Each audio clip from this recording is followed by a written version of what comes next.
marre de tout ce bordel. Je démissionne. Vous ne pouvez pas démissionner. On est en prison. Nom d'un chien. Alors tiens, le voilà. Thomas. Avec l'autorisation de la directrice de la prison, Red reprend le pouvoir de gérer la cuisine. Alors qu'elle célèbre sa première victoire, la directrice lui annonce soudain une bonne nouvelle. Qu'est-ce que c'est que ça? Des préparations.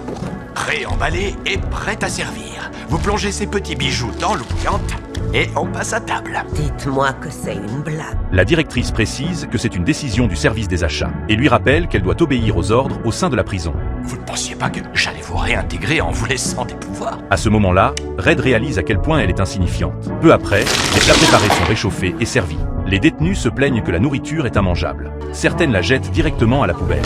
Voyant leurs expressions souffrantes, Red, qui aime profondément la cuisine, a le cœur serré. Quelques détenus utilisent des sachets d'assaisonnement de nouilles instantanées pour améliorer le goût.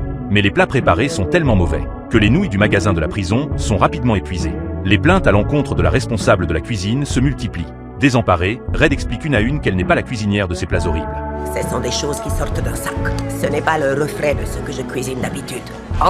Ok. Et interdit même au personnel de la cuisine de se plaindre. Soudain, Cindy découvre qu'en se faisant passer pour juive, elle peut obtenir des repas cachers frais. Mais de plus en plus de détenus suivent cette astuce. La hiérarchie remarque bientôt une consommation anormale des fonds et décide d'arrêter complètement la distribution des repas cachers. Le lendemain matin, au petit déjeuner, Cindy demande à nouveau son repas cacher.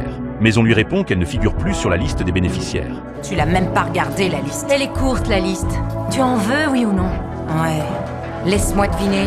Pas sur la liste. Au moment où le personnel s'apprête à partir, elle voit la meilleure amie de Red recevoir son repas sans problème. Furieuse, elle accuse Red d'avoir détourné les repas cachers. Je vous demande à toute votre attention. Au cas où vous ne le sauriez pas, je ne fais pas la cuisine. Je pointe en arrivant, je pointe en sortant, je fais des sudoku, je me gratte le cul. Mais la bouffe que vous avalez, je jure qu'il n'y a même pas une miette de mon âme dedans. Red va trouver le conseiller Eali pour présenter sa démission. Elle ne supporte plus d'être tenue responsable des mauvais plats préparés. Mais Eali lui explique que toutes les prisons du monde servent désormais des plats industriels et lui conseille de se conformer aux dispositions. Je savais qu'il y aurait des compromis. Et j'adore être obligée d'improviser. Mais il m'est impossible de jouer du piano si on m'ampute des mains. J'ai déjà pris beaucoup de risques pour vous, parce qu'ici, on ne saute pas d'un boulot à l'autre, comme ça, quand ça vous chante. C'est quelque chose qui me tue. Moi aussi, je suis amputé. Red comprend que sa stratégie de susciter la pitié a échoué. Elle part pleine de colère. Et Ali, impuissant, ramasse le manteau tombé sur le sol. Qu'est-ce que vous faites?